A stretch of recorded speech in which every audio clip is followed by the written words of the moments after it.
ओम शांति। 19 अगस्त 2021 के ईश्वरीय महावाक्य। पहले सुनते हैं मुरली के मुख्य पॉइंट्स। बाबा ने कहा, अभी तुम राज ऋषि हो, राजाई पाने के लिए पवित्र बने हो। अगर कोई पवित्र न रहे तो उनको ऋषि नहीं कहेंगे। सभी त्योहार इस संगम युग के यादगार हैं। यह राखी बंधन भी तुम्हारी पवित्रता का यादगार है, क्योंकि बाप आकर तुम आत्माओं को पवित्र बनाए प्रतिज्ञा कराते हैं। फिर बाबा ने कहा, मीठे बच्चे, तुम मुझे बुलाते भी इसलिए हो कि आकर पतितों को पावन बनाओ। तो अभी प्रतिज्ञा करो, तुम पवित्र रहेंगे। यहाँ तुमको ज्ञान खजाना मिलता है। यह बड़ी भारी कमाई है। अभी तुम ज्ञान रत्नों से झोली भर रहे हो। बाप जो सुनाते वह आंखें खोल कर सुनना चाहिए। जो झुटके खाते रहेंगे या बुद्धि बाहर भटकती रहेगी, वह राजधानी पा न सके। भले घूमो फिरो, खाओ पियो, लेकिन बाप को जरूर याद करो। बाबा कोई चीज़ के लिए मना नहीं करते। तुम्हारा है साइलेंस बल, इसमें कुछ बोलना नहीं होता। सिर्फ याद के बल से बाप द्वारा तुमको विश्व की बादशाही मिल जाती है। फिर साइंस बल से विनाश हो जाएगा। लास्ट में बाबा ने कहा, अभी तुम 84 के चक्र को जान गए हो। यह चक्र कभी भूलना नहीं, बुद्धि में फिराते रहना है। भूलते वह हैं जो विकार में जाते हैं। बाप तुमको यही समझाते हैं, बच्चे, कुल को कलंक मत लगाओ। कसम उठाओ, विषय गटर में कभी नहीं गिरोगे। यह विकार ही तुमको आदि मध्य अंत दुख देता है। अब सुनते हैं महावाक्यों को विस्तार से। मुरली का सार। मीठे बच्चे, तुम सच्चे सच्चे राज ऋषि, राजयोगी हो। तुम्हें राजाई के लिए पवित्र जरूर बनना है। प्रश्न, कौन सा अटेंशन राजाई के लायक बना देता है? उत्तर, अगर पढ़ाई पर पूरा अटेंशन है तो राजाई मिल जाती है। बाप जो सुनाते हैं उसे अच्छी रीति सुनकर धारण करो। बाप ने सुनाया और बच्चों ने सुना तो राजाई मिल जाएगी। अगर सुनते समय उबासी देते व झुटका खाते, बुद्धि भटकती, तो राजाई गंवा देंगे। इसलिए पढ़ाई पर पूरा अटेंशन दो। गीत। हमें उन राहों पर चलना है जहाँ गिरना और संभलना है। ओम शांति। रूहानी बाप रूहानी बच्चों प्रति समझा रहे हैं। आज बच्चों को हठ योग और राजयोग पर समझाते हैं। बच्चों को मालूम है वह जो सिखलाते हैं सब है हठ योग, क्योंकि वह कर्म सन्यासी हैं। वास्तव में गृहस्थियों को हठ योग कर्म संन्यास सीखना नहीं है। वह तो है ही निवृत्ति मार्ग। वह धर्म ही अलग है। तुम्हारा धर्म देवी देवता धर्म है। जिन देवी देवताओं ने राजयोग से ही राज्य पाया है। अभी तुम राज ऋषि हो। ऋषि उन्हों को कहा जाता है जो पवित्र रहते हैं। तुम अभी पवित्र हो। अगर पवित्र न रहे तो उनको ऋषि नहीं कहा जाता। तुम राजाई पाने के लिए पवित्र बनते हो। वह कोई राजाई पाने के लिए पवित्र नहीं बनते। तुम जानते हो कि पवित्र दुनिया में हमको पवित्र राजाई थी। भारत में ही 5000 वर्ष पहले देवी देवताओं का पूज्य पवित्र प्रवृत्ति मार्ग था। अभी पुजारी पतित बन पड़े हैं। पतित कैसे बने? 84 जन्मों का हिसाब है ना। बाप जो सहज राजयोग सिखला रहे हैं वही तुमको 84 जन्मों का हिसाब बतलाते हैं। दूसरे धर्म को संन्यास धर्म वाले क्या जाने। यह है देवी देवताओं का प्राचीन धर्म। वह है पीछे वाला धर्म। जो पास्ट हो गए हैं उनको सन्यासी समझ न सके। तुम जानते हो हठ योग अनेक प्रकार के हैं। द्वापर से भक्ति मार्ग के साथ हठ योग शुरू होता है। अभी फिर है राजयोग। वह हठ योग जन्म बाय जन्म सीखते आए हैं। राजयोग तुम एक जन्म में ही सीखते हो, उनको जन्म बाय जन्म पुनर्जन्म लेकर हठयोग सीखना ही है। तुमको राजयोग सीखने के लिए पुनर्जन्म नहीं लेना पड़ता। यह राजयोग तुम सिर्फ संगम पर ही सीखते हो। राजाई मिल गई, स्वर्ग हो गया, फिर और सब धर्म खत्म हो जाते हैं। तुम राज ऋषि हो। राधे कृष्ण भी पवित्र है ना। कृष्ण को महात्मा भी कहते हैं। महात्मा पवित्र होते हैं। तुम भी अभी महात्मा व राज ऋषि हो। महात्मा अर्थात पवित्र, महान आत्मा। यह बातें कोई शास्त्रों में नहीं है। शास्त्र तो बाद में बनते हैं, कहानियों में सल बैठ लिखते हैं। जो पास्ट हो जाता है वह बैठ खेल बनाते हैं, सच्चा तो नहीं है। अब बाप बच्चों को प्रैक्टिकल में पढ़ाते हैं।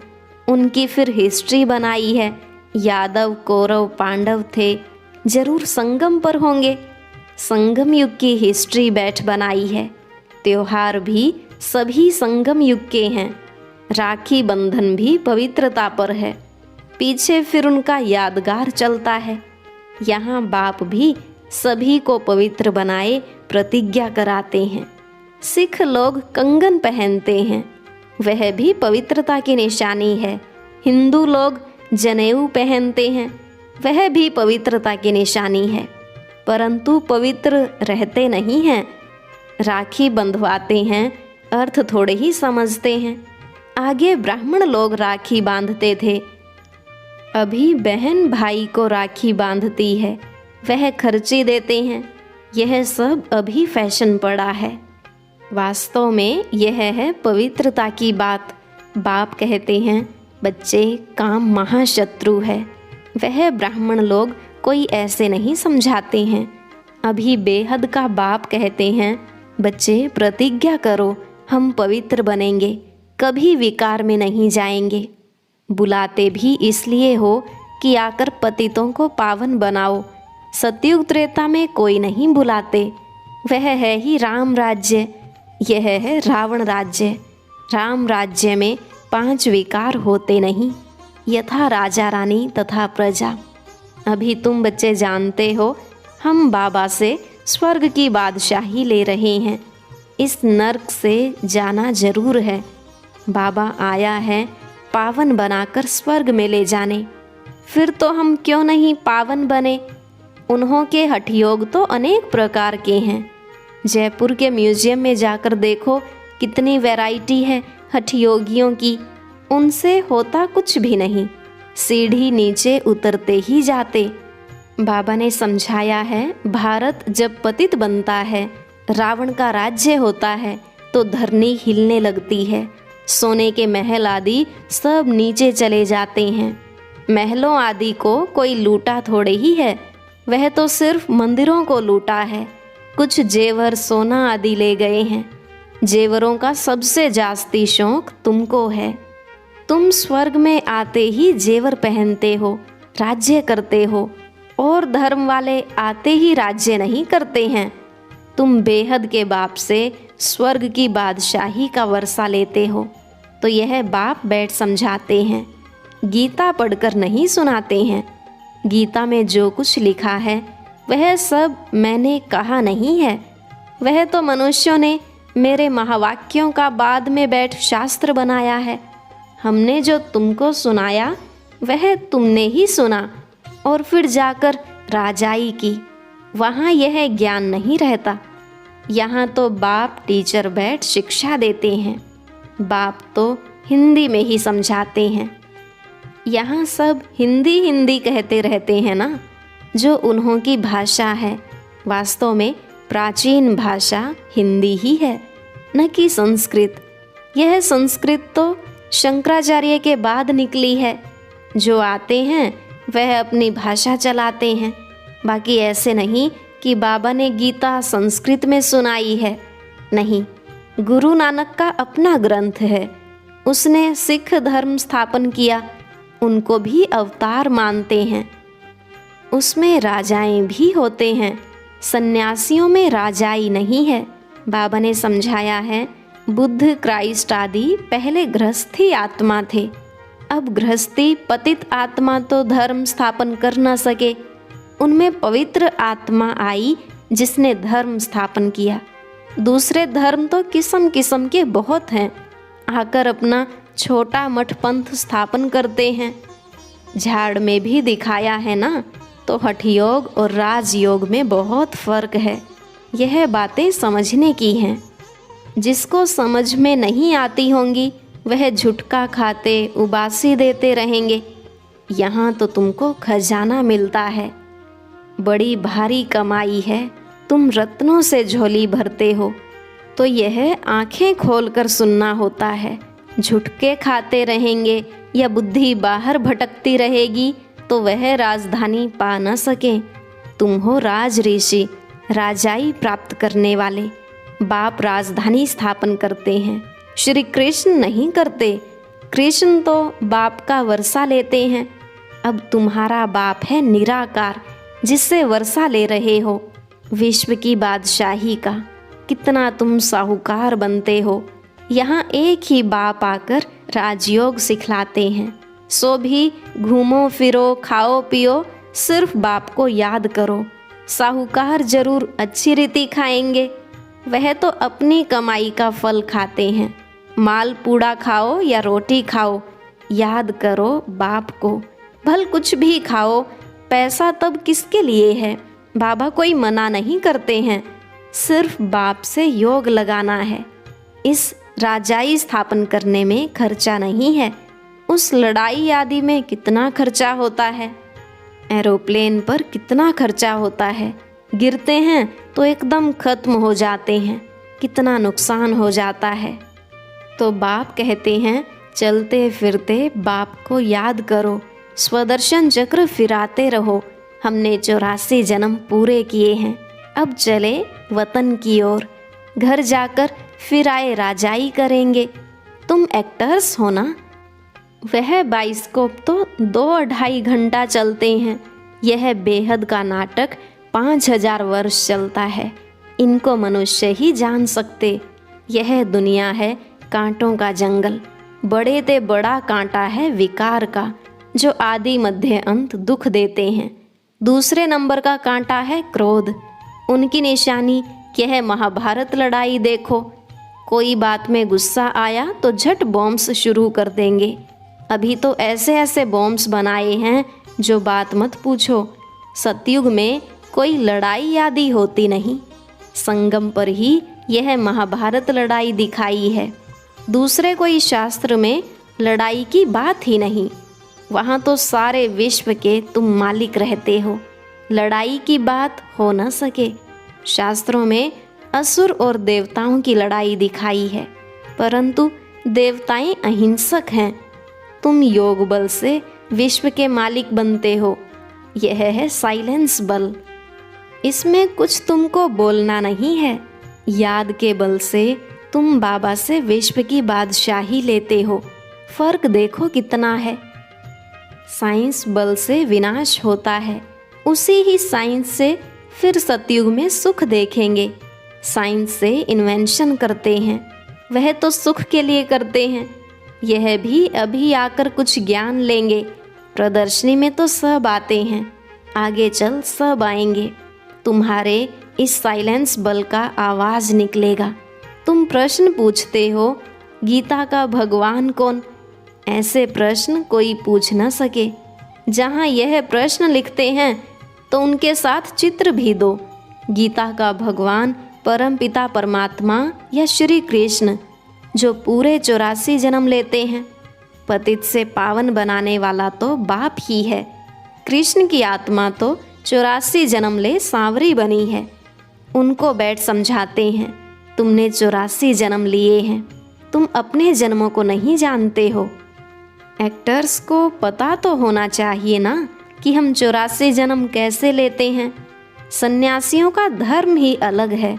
भारतवासियों को अपने धर्म का पता न होने के कारण और धर्मों में जाते रहते हैं। किसी गुरु की आशीर्वाद से किसको धन मिल गया तो उनके पीछे चटक पड़ेंगे। फिर देवाला निकला तो कहेंगे खुदा की भावी। बच्चा मिला, बहुत खुशी होगी।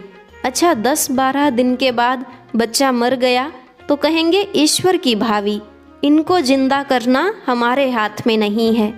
बाबा के बहुत ऐसे मिसाल देखे हुए हैं, ऐसे ऐसे बहुत होते हैं। यहाँ तो बाप बैठा है, बाप बच्चों को समझाते हैं, मीठे मीठे बच्चों पावन बनो। याद है जब महाभारत लड़ाई लगी थी तो द्रौपदी ने पुकारा था, बाबा हमको यह दुशासन निर्वस्त्र करते हैं, हमको इनसे बचाओ। 5000 वर्ष की बात है, इन अबलाओं पर अत्याचार इस विष पर ही होते हैं। कई तो स्त्रियां भी ऐसी होती हैं जो विष बिगर रह नहीं सकती। उन्हों का नाम भी रखा हुआ है, सुपनखा, पूतना। जो विष के लिए तंग करते हैं वह हैं कंस, जरासंधी, शिशुपाल। यह सब विनाश को तो पाने ही हैं। इस समय है आसुरी रावण राज्य, फिर होगा ईश्वरीय राज्य। इस सारे चक्र को तो तुम जान गए हो कि कैसे 84 जन्म लेते हैं। यह भूलता तब है जब विकार में जाते हैं। विकार में जाने वाले का मुंह ही पीला हो जाता है। खुद ही समझते हैं यह हमने क्या कर दिया। बाप कहते हैं, बच्चे इस विषय गटर में मत जाओ, यह तुमको आदि मध्य अंत दुख देने वाला है, इसमें न पड़ो। कसम उठाओ कि हम विकार में कभी नहीं जाएंगे। भगवानुवाच है, काम महाशत्रु है। हर एक चित्र में पहले तो यह लिखो, ज्ञान सागर पतित पावन गीता ज्ञान दाता शिव भगवानुवाच। तो फिर कृष्ण का नाम उड़ जाए। हमको गीता का भगवान बैठ यह बतलाते हैं, वही ज्ञान हम लेते हैं। भगवान ही आकर नई दुनिया स्थापन करते हैं और पुरानी दुनिया का विनाश होता है। रुद्र ज्ञान यज्ञ है ना, असुल है शिव बाबा, रुद्र बाबा नहीं कहेंगे। बॉम्बे में बाबूरी नाथ का मंदिर है, अब बबुल कहा जाता है कांटों को। बाबूरी नाथ नाम क्यों रखा है यह कोई समझते नहीं हैं। चित्र तो शिव का ही है, बाकी तो अनेक नाम रख दिए हैं। शिव बाबा ही आकर कांटों के जंगल को फूलों का बगीचा बनाते हैं, वही तुम्हारा बाबा है। उनका नाम है शिव। शिव परमात्माए नमः, ब्राह्मण देवी देवताए नमः। अक्षर बिल्कुल क्लियर है। अब वह परम पिता परमात्मा बैठ इस रथ द्वारा तुमको समझा रहे हैं, हूबहू जैसे लौकिक बाप समझाते हैं। बच्चे हमारे कुल को कलंक नहीं लगाना, कोई खराब काम नहीं करना, यह बाबा भी कहते हैं। बच्चे विकार में तो कभी नहीं जाना। पवित्र बनने बिगर स्वर्ग में उच्च पद पा नहीं सकेंगे। बहुत जबरदस्त कमाई तुम कर रहे हो, बाकी सब गंवा रहे हैं। भल कोई के पास पदम है, बड़े बड़े महल बना रहे हैं, लाखों रुपए खर्च करते हैं। तुम समझते हो वह सब वेस्ट ऑफ टाइम है, यह कुछ काम नहीं आएगा, सब खत्म हो जाएगा। वह तो समझते हैं 10-12 हजार वर्ष चलेंगे। तुम बच्चे जानते हो मौत तो सामने खड़ा है, सिर पर। थोड़े समय के अंदर यह अर्थक्वेक आदि हो, सब डवाडोल हो जाएगा। अर्थक्वेक आदि में अनगिनत मर जाते हैं। अब तो विनाश होना ही है। विनाश का साक्षात्कार और स्थापना का साक्षात्कार किया है, सो फिर इन आँखों से देखेंगे। भक्ति मार्ग में कितना कुछ करते, परंतु कोई बैकुंठ में जा न सके, ज्ञान बिगर सद्गति हो न सके। यह सब भक्ति मार्ग के खिलौने हैं। अच्छा, मीठे मीठे सिकी लधे बच्चों प्रति माता पिता बाप दादा का याद प्यार और गुड मॉर्निंग। रूहानी बाप की रूहानी बच्चों को नमस्ते। रूहानी बच्चों की रूहानी बाप दादा को नमस्ते नमस्ते, गुड मॉर्निंग। शुक्रिया बाबा, शुक्रिया। धारणा के लिए मुख्य सार। पहला पॉइंट, कुल कलंकित करने वाला कोई भी खराब काम नहीं करना है। पवित्र बनने की अपने आप से प्रतिज्ञा करनी है। दूसरा, अब अपना टाइम मनी वेस्ट नहीं करना है, फूलों के बगीचे में चलने के लिए कांटे निकाल देने हैं।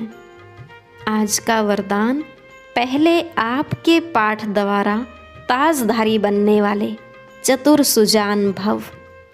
पहले आपके पाठ द्वारा ताजधारी बनने वाले चतुर सुजान भव। बाबा ने कहा, जैसे बाप दादा अपने को ओबीडिएंट सर्वेंट कहते हैं, सर्वेंट कहने से ताजधारी स्वतः बन जाते हैं, ऐसे आप बच्चे भी स्वयं नम्रचित बन दूसरे को श्रेष्ठ सीट दे दो। उनको सीट पर बिठाएंगे तो वह उतरकर आपको स्वतः ही बिठा देगा। अगर आप बैठने की कोशिश करेंगे तो वह बैठने नहीं देगा, इसलिए बिठाना ही बैठना है। तो पहले आपका पाठ पक्का करो, फिर संस्कार भी सहज ही मिल जाएंगे, ताजधारी भी बन जाएंगे। यही चतुर सुजान बनने का तरीका है। इसमें मेहनत भी नहीं, प्राप्ति भी ज़्यादा है। स्लोगन, अंतर्मुखी एकांतवासी बनने वाली श्रेष्ठ आत्मा ही अव्यक्त स्थिति का अनुभव करती है।